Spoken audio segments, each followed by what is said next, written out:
Aksi simpatik mengecam kebidaban Israel di Palestina terus terjadi di sejumlah daerah. Di Banda Aceh, para mahasiswa yang tergabung dalam Aceh Love Palestina meminta pemerintah Indonesia berperan mendorong Israel menghentikan serangannya ke Palestina pada Selasa sore. Pemerintah Indonesia diminta membantu proses gencatan senjata hingga aksi kemanusiaan dapat dilakukan oleh berbagai negara di dunia. Dalam orasinya, mahasiswa menyebutkan tindakan Israel merupakan pelanggaran HAM berat.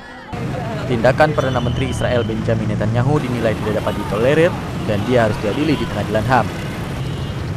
Selain melancarkan kecaman terhadap Israel, mahasiswa juga melakukan aksi kemanusiaan penggalangan dana untuk membantu meringankan derita masyarakat Palestina di bulan Ramadan ini.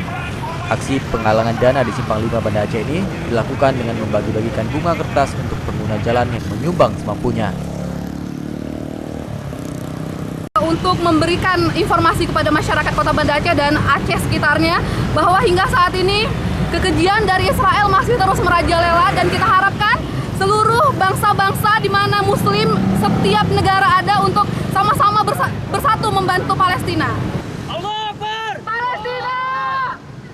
Palestina! Dari Banda Aceh, Maimun Saleh melaporkan untuk Aceh Video.